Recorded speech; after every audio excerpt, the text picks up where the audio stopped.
Assalamualaikum warahmatullahi wabarakatuh.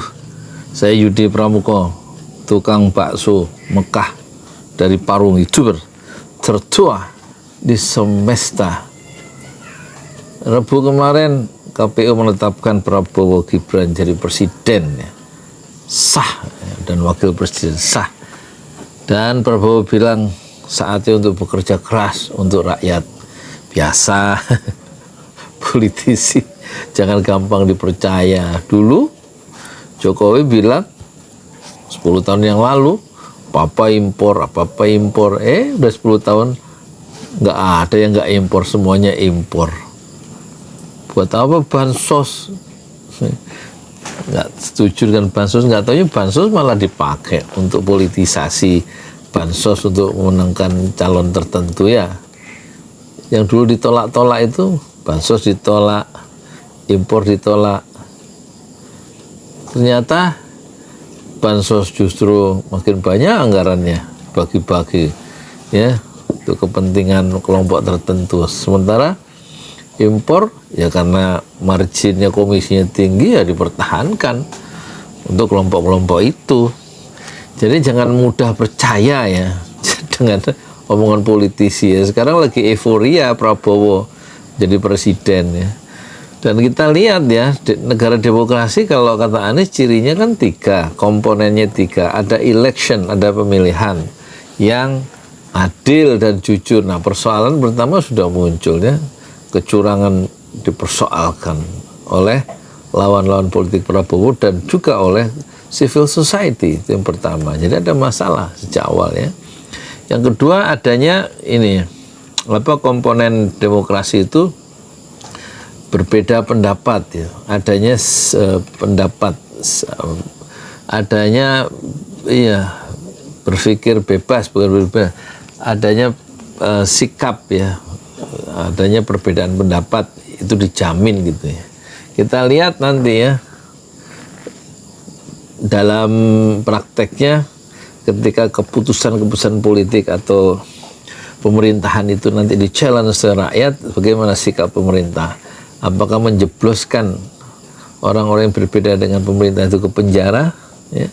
Seperti zaman Jokowi banyak orang di penjara ya kan, ada Jumhur Hidayat, ada Anton Permana, ada Habib Rizik, ada Habib Bahar, ada Gus Nur, ada Bambang Tri, ada siapa lagi itu ya di penjara. Banyak itu yang protes-protes undang-undang cipta kerja dan lain-lain ya.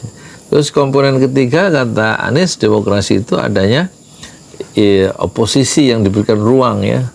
Sekarang Prabowo pinginnya bersatu, semua bekerja sama untuk kepentingan rakyat. Kita harus ragu, harus skeptik ya.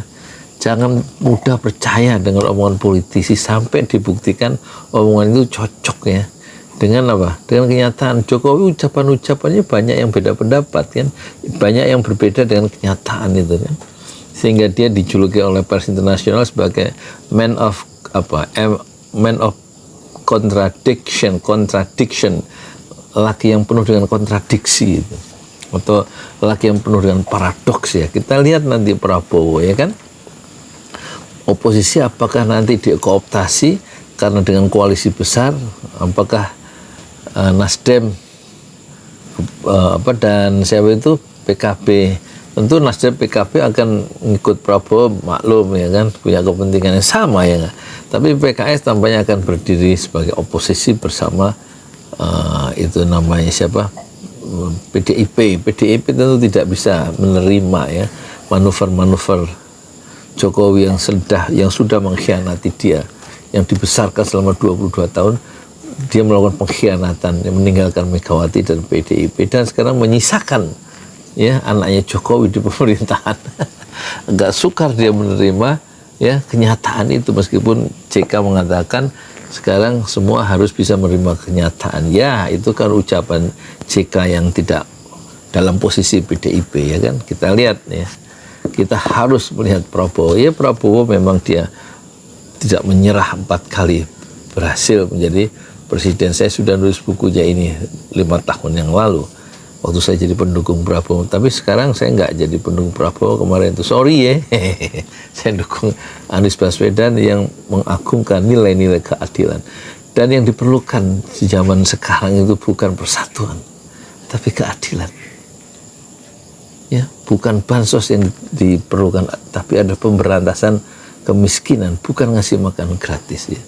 Makan gratis itu biarin dikerjakan sama si Adit ya, yang di yang sana Bogor dan di tempat-tempat lain, di masjid-masjid, di Al-Falah kayak di mana kayak gitu ya, di Klaten, Jogokarian. Jangan diambil pemerintah. Pemerintah harus memberantas kemiskinan, membuka lapangan pekerjaan.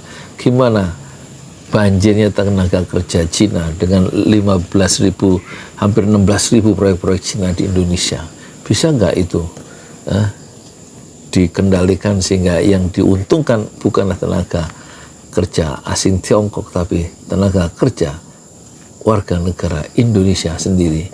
Jangan sampai kesannya di zaman Prabowo Gibran ya, fenomena negara kuli, ya kita kuli di negerinya sendiri. Itu masih terjadi. Padahal 100 tahun yang lalu Agus Salim sudah mengatakan ya, pendiri bangsa kita mengatakan janganlah ya kita menumpang di negerinya sendiri. Jangan kita menumpang di negeri sendiri. Itu ucapan Agus Salim, salah seorang pemimpin syarikat Islamnya, bersama Cokro Aminoto. Bisa nggak ya pemihakan terhadap rakyat kecil itu tidak hanya sloganistik dan memberikan makanan gratis, itu kan sifatnya karikatif. Yang dicari bukanlah tambal sulam, tetapi seperti makan gratis, tapi adalah memberantas akar kemiskinan sehingga tidak ada lagi bansos.